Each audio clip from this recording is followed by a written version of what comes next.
Is the anxious, preoccupied attachment style secretly emotionally unavailable? Well, the answer is yes. And in this video, I'm going to tell you 5 major reasons why this is happening and how it's happening. And also, we'll talk about what you can do if you stick around till the end.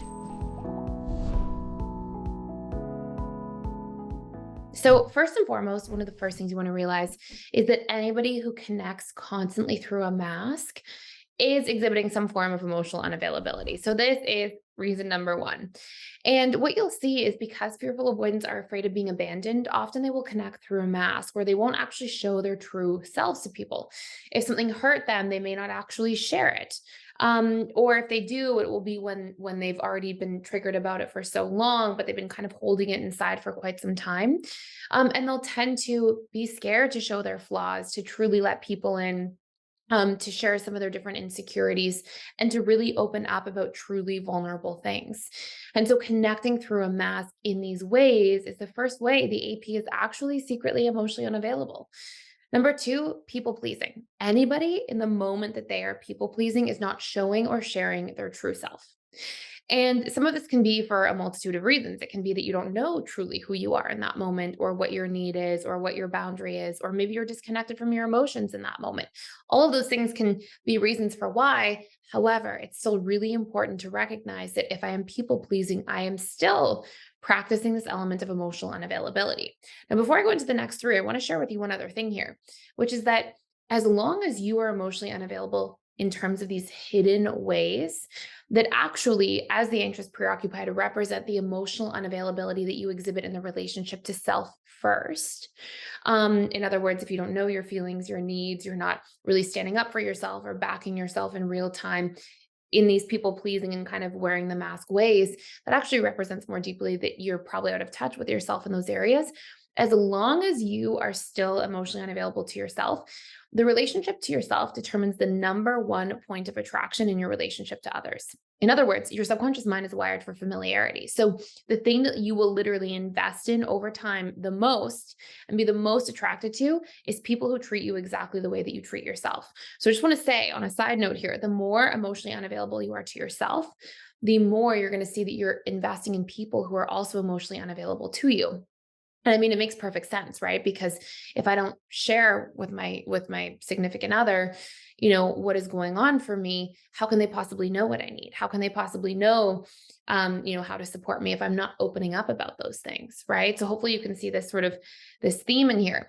So number three, hidden sort of place of emotional unavailability for APs is being without boundaries. And I think it's really important to recognize as well that if you are not expressing boundaries, this will boomerang later. I think anxious, preoccupied individuals think that they can go a long time without communicating boundaries to others, and it's fine. But the reality is, what you don't communicate in terms of boundaries in real time with people will show up as more anxiety later. Let me give you an example.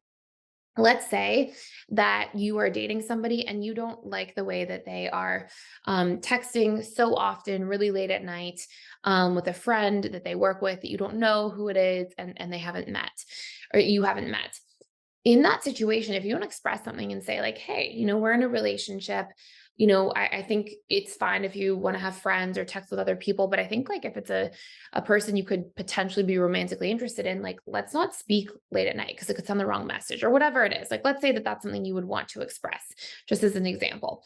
If you don't express it, if you don't set a boundary or say, hey, there's a certain line in the sand here between friendship and something maybe bordering on inappropriate, if you don't communicate that, it's just going to build up as anxiety and anxiety. And you're going to think about it over the course of days and hours and weeks. And eventually it's just going to come out as some kind of other activating behavior that's probably going to accidentally push somebody away further, because the reality is you don't feel safe being vulnerable enough to communicate your boundary in real time. You don't feel safe enough to actually say what's going on for you. And so, that is a huge source of emotional unavailability, and it's going to cause your anxiety to really build up in the background. Number four is what you don't know, you can't show. Okay. So in other words, if you don't know different things about yourself, how you're feeling, what your boundaries are, what you're looking for in a relationship, what your standards are, what your non-negotiables are, if you don't know these things, you can't show yourself to other people, and it will leave you feeling chronically unseen, unheard, and misunderstood in your relationships and your love life, which is a really painful thing to feel. And the more you feel that way, the more it's going to come out as activating strategies as well. So you might think that you're people pleasing in like the near term, but the reality is the less you actually express who you are or come to know who you are so that you can share it, the less true connection is being fostered long term. And honestly, the more detrimental it can be to your relationships. Now, before I go into number 5, if you want to do a whole bunch of anxious preoccupied healing, if you want to go into reprogramming just in a much deeper way, than we often talk about on this channel, you can check out the personal development school courses and our anxious preoccupied reprogramming course for 14 days for free. I'll put the link down below. It's honestly more than enough time to get through 2, if not 3 courses. And it gives you access to the whole school for 14 days, including the webinars. You can come in, ask me questions. And it's just 14 days for free for a limited time. So I'll put that link down below. And number 5, the hidden way that the AP is emotionally unavailable is when they don't express their needs. So we talked about boundaries. We talked about what you don't know, you can't show, but needs being a very specific thing in terms of what your needs are in a relationship, even like your love languages, like, how you like to give and receive love.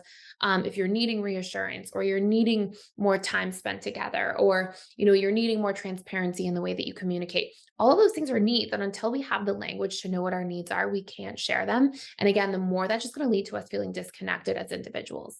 So definitely a myth that anxious preoccupieds are completely emotionally available at all times. They can be very available for connection, but oftentimes in these limited ways with these hidden elements of emotional unavailability in the recesses of the relationship. So I hope this made sense to you. I hope this is helpful for you. If you have questions down below, please let me know. I'd love to hear from you about other topics you want to see on this channel, anything like that. And thank you so much for stopping by. Please consider liking, sharing, and subscribing to the channel if you're enjoying this content. And I look forward to seeing you in future videos.